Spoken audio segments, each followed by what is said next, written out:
Hello, and welcome to episode 2 of the Mindful Insights podcast. This is the very first discussion episode, so I'm going to do this somewhat unscripted, and hopefully it'll help you guys gain some clarity on some of the quotes that I've been publishing lately, and also, maybe just a deeper understanding. That's the goal, after all, right? So my name is Jen, and I am the founder and creator of innerworkcoaching.life. And you can follow me on YouTube or go ahead and head on over to the website for a bunch of free resources, whatever you choose to do. Okay, so the first quote is, "Coincidences are never accidents, and you will see what you seek," meaning that you will see with your physical eyes whatever your soul's vibrational energy sends out into the universe that is then reflected back to you in physical form. So I wanted to talk a little bit about you see what you seek and attracting what you need, because I don't know about you guys, but in my life, I've had a lot of weird, unexplainable series and sequences of coincidences and one thing leading to another that it's too much to be accidental, and you guys will probably hear me talking about this all the time. So, but it really, coincidences are not accidents. And there are experiences that can lead you to believe this, while there are also experiences that can lead you to think that this is totally not true, especially if you find yourself feeling like a victim to your circumstances, which, it's not necessarily quote unquote bad to be feeling that way. However, you can only stay in that feeling for so long before it becomes too much and you really have to break free. So I would like to challenge you to start paying attention to little coincidences, little tiny coincidences. Sometimes they're also called synchronicities, and see where they lead you. See what meaning do you derive from them? You know what I mean? What in your life is leading you to believe that you're on the right track versus what in your life is leading you to believe that you're on the right track, or whatever the case might be. I would be very interested in hearing some of your guys' stories. All right, so let's move on to the next quote. "Physical reality, the ultimate VR experience for the soul." Now, what does that mean?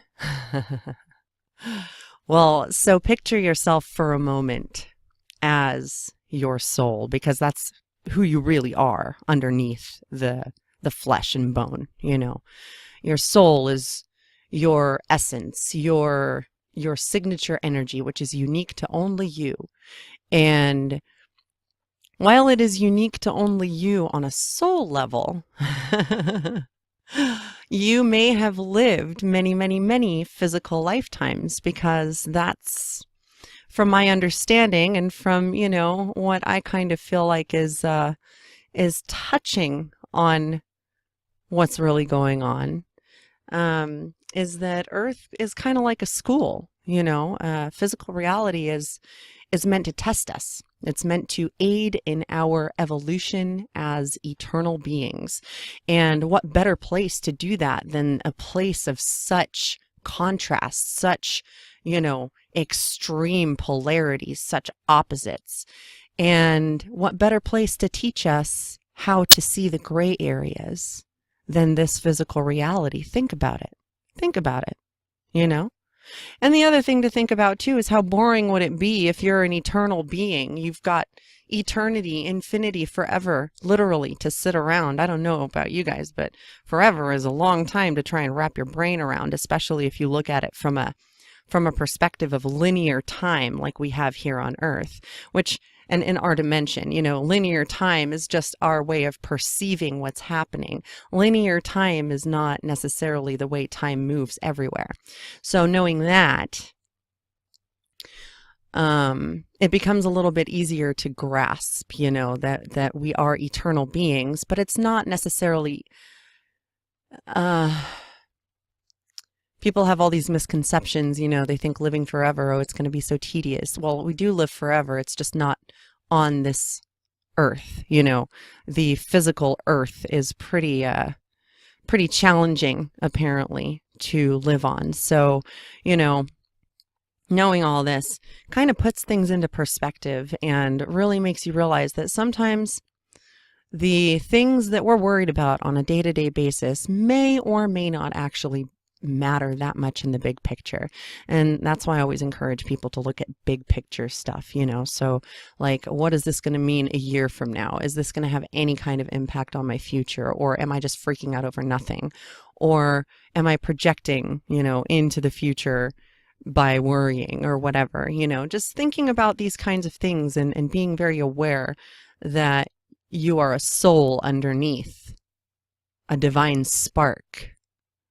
A spark of divinity, literally. Like, this is who you really are. The physical world is like a giant test. It's been referred to as a game. It's been referred to as a construct, a matrix, So to me, all that says really is try to lighten up a little bit and relax and don't stress out about little things. Don't pet the sweaty things and don't sweat the petty things, All right, next slide then.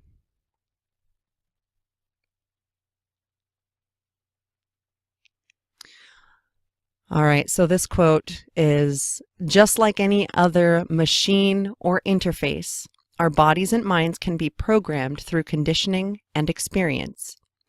It is the discovery that this programming exists, the realization that we can completely and totally rewire our own brains, that is considered a so-called spiritual awakening, at least in my perspective of understanding right now. So the epiphanies, the layers that peel back, this waking up process, this can be anything. It doesn't matter what the topic is or how you wake up or what your circumstances surrounding it are. The point is that you are peeling back layers of epiphany that have to do with your life. You're having revelations about your individual life and applying them, and having these like little sparks, these little aha, okay, And the cool thing is with a spiritual awakening that these little epiphanies start happening over and over and over. I mean, like, you get more and more and they'll continue going on. You can help it along, or you can just kind of go with the flow. It doesn't really make a difference. If you're experiencing a spiritual awakening, it's going to take you away anyway. The other thing I wanted to touch on here is the conditioning part. Now, we are conditioned from birth by the physical reality that we find ourselves in, right? We're learning to survive. We're little sponges when we're in our first several years of life. We're really learning how to get around and what's what. And, the world being what it is, we don't always have the best or most loving or most divine or most unconditional kind of example. So when we begin to wake up to how love is really supposed to look, and I'm speaking just from my personal kind of experience, but when we start waking up to how something is supposed to look versus what we always thought it looked like because of something that someone else told us, that's really where we begin to wake up and see what's actually happening, that we took other people's words for truth because that's all we knew, and in some cases we were not encouraged to find our own truth. In other cases we were, in which case, either way, it's just a different experience. Neither one is good or bad. So, but to become aware of your own conditioning and to look at it and say, oh, I recognize this. Okay, I'm reacting the same way that I've always reacted. So why don't I just pause for a moment and take a deep breath or two, and then I will think about what I'm going to say and how I'm going to respond, and do it that way instead, and see how things become different. See how things change, just by tweaking your habits and tweaking your behaviors and tweaking how you speak to people. And, it can really, really work miracles. And It may seem quote unquote difficult at first, but it's not really difficult. It's just different. And it takes a little bit to embrace the different because your ego always fights against change. So, especially if it's change for the positive, because God forbid you might actually realize that you are co-creating your own life. Oh my, the ego's really in danger then, huh? So thank you for listening to this first discussion episode of the Mindful Insights podcast. For more information or to connect with me, you can go to www.innerworkcoaching.life. And I look forward to seeing you next time. Thanks.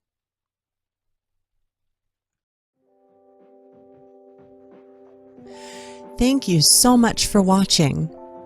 No matter where you are on your journey, please take good care of yourself from within on all levels. If you'd like more guidance, please subscribe to my YouTube channel or visit www.innerworkcoaching.life for more content or to apply for one-on-one coaching. With unconditional love and light, I wish you an amazing week, and I hope to see you again for my next video. Namaste.